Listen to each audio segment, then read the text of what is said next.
If you're looking for fast, cheap, reliable mud coins, make sure to check out buymudcoins.com. Link in the description. Use code CK for 10% off. Welcome back, you guys. It's boy CK, and as promised, I'm back with another edition of Base Elite predictions. This time it's wide receivers and cornerbacks in the same video, because you guys have been showing so much support, so much love, man. Let's get it started with the obvious, man. Julio Jones, 90 overall. I wish they could give him a higher one, like maybe 91, 92. They might even do that, man. The guy is a beast. I think he's easily the best wide receiver in the game. You might disagree, but you gotta at least put him in your top 3, man. 90 overall is what I'm going with. Right next to him, we have Antonio Brown, AB, always balling. 90 overall as well, man. I love watching this guy play. He can dominate on offense. He can dominate on special teams. He can do it all, man. Absolute monster. His stats speak for itself. Right below him, we have a guy known as OBJ or ODB. I don't know what you guys refer to him as, but you gotta admit he's a baller. Man, this guy makes plays. He consistently produces when he's not getting into fights with Josh Norman or the kicking net.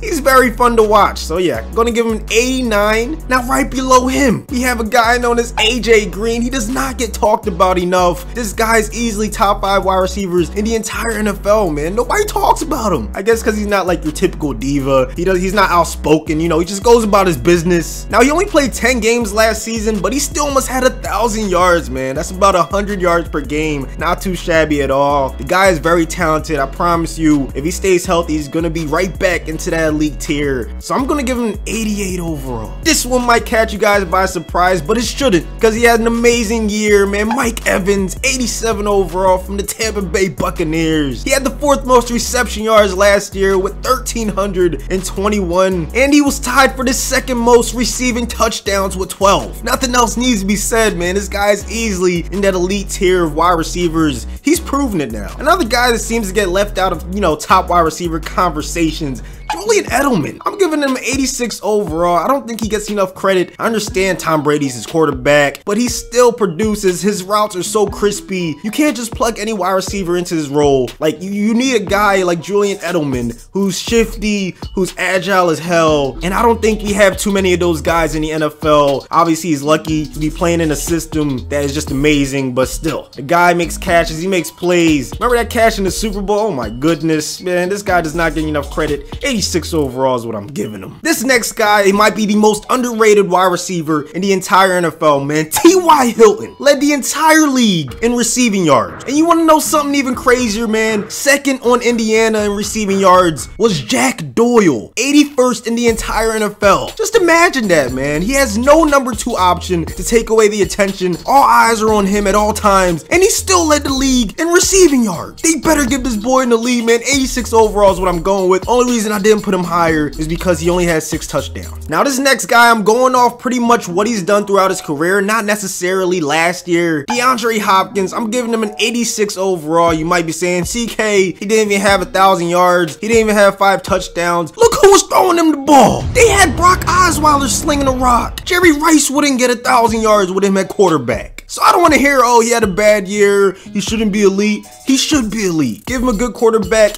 This year, he's going to bounce back with Deshaun Watson. He's going to get well over 1,000 yards, well over 10 TDs. I promise you. And last but not least, I have 4 guys at 85 overall. B. Marsh, Alshon, Jordy, and Dez Bryant. 3 guys in the NFC East. Yes, that's how good I think this division is going to be. Jordy Nelson, a lot of people say he's only good because of Aaron Rodgers, but I don't believe that, man. Because even when he was out, Randall Cobb struggled to be the #1. Other guys struggled to step up. Jordy Nelson clearly is a step above average wide receivers, so I think he deserves to be in that elite tier. Alshon and B. Marsh, they're both amazing. Remember what they did when they were on the Bears. Even last year, I know Alshon was hurt, but you know, he still has that talent, man. I still think he deserves the respect to be put in that elite category. Same with B. Marsh, and of course Dez. We know he was injured, but I mean, it's Dez. We all know when he's healthy, he's an animal, so I gotta give him an 85 overall. Eric Decker, honorable mention. Only reason I didn't put him in there is because, you know, B. Marsh was #1, taking a little bit of attention away from him, and also Quincy Enunwa stepped up when he was out last year for the Jets. So, you know, wait and see. Let's see how he does this year. I think he'll have a really good season, and next year I think he'll be in the league. Another honorable mention, Larry Fitzgerald. He could easily be like an 85 85, but I see him being in the low 80s. Same with Emmanuel Sanders, had a really good season. Doug Baldwin, Amari Cooper, a lot of these guys could be elite, but I don't see it happening. I think they need to be more consistent. Same with guys like Michael Thomas and Brandon Cooks. Both had good seasons as well, but you know, a lot of it was due to Drew Brees and just how incredible he is. So let me know who I left off for the wide receivers, man. Remember, this is just my opinion, so don't get your panties all in a bunch. But in the meantime, let's move on to the defense. Starting with the obvious one, Patrick Peterson. I think it's clear that he's like the best cornerback in the game. The guy played out of his mind, shut down his side of the field no matter what. He doesn't just play one side of the field too. He can go from the left to the right. He can blitz. He can return picks for touchdowns. I mean, he does it all. Next up, we have Richard Sherman, my favorite cornerback to watch. 89 overall. I know he lost a step, just a little step. Last year, the injuries around him, you know, to Earl Thomas, that definitely did not help. This year, he's going to bounce back and have an amazing season. Right behind him, we have Josh Norman, 88 overall. He had a relatively good season. It's just when he played against the big names, it was clear that he was a little bit outmatched, but he's still a very good cornerback, man. He's still learning how to play in that Redskins system. Maybe he'll bounce back this year and have another amazing season like he did 2 years ago with the Panthers. You never know. Two Broncos players coming in next with Chris Harris Jr., 87 overall, and Aqib Talib, 86 overall. I'm envious whenever I see these guys play. Their defense is stacked at almost every position, and cornerbacks are no exception, man. Two really good guys that can lock down their side of the field. They can make plays. They can come out, make a tackle. I'm just really jealous of what they have over in Denver, man. Another 86 overall right here, Marcus Peters. He was second in the entire NFL in interceptions with 6. And he also had 3 recovered fumbles and 1 forced fumble, man. The guy's a ball hawk. He makes plays. Nothing else needs to be said. He's going to be elite for a very long time. Chiefs got themselves a player. And then we have 385 overalls rounding out this countdown, man. Darius Slay, Malcolm Butler, and I meant to put Casey Hayward, but we got mixed up with Jason Verrett. But yeah, Casey Hayward led the entire NFL in interceptions with 7. The guy has a knack for getting his hands on the ball,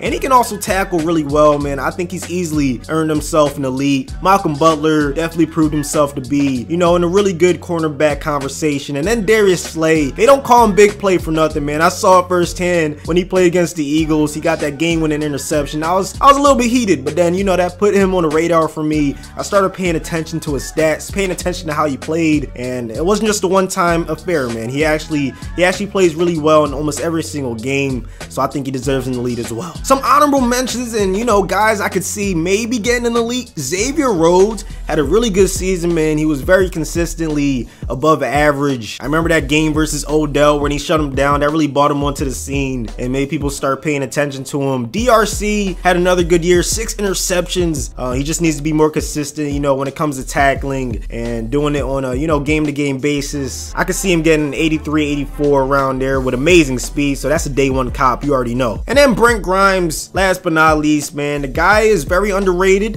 He doesn't get talked about a lot, but he had 4 interceptions, had a good amount of tackles for a cornerback. He makes plays, man. So let me know who I forgot for the cornerbacks as well. Hopefully you guys enjoyed this video, man. Keep splashing that like button, and these will keep on coming, I promise you, man. Thanks for watching as usual. Please do me a favor and subscribe for new around here. Go check out my second channel. It's gonna be pretty much all about NBA. Gonna be covering all the rookies throughout the season. I think you guys will enjoy it, man. I just like talking, and you guys can let me know what you guys want me to talk about, man. It's gonna be a fun time. So go to the channel, click on the first video. I will be uploading sometime today. Drop a like for your boy and subscribe. And as for me, gotta run when I hear the bird call. Damn, hop in that thing and murk off, swerve off.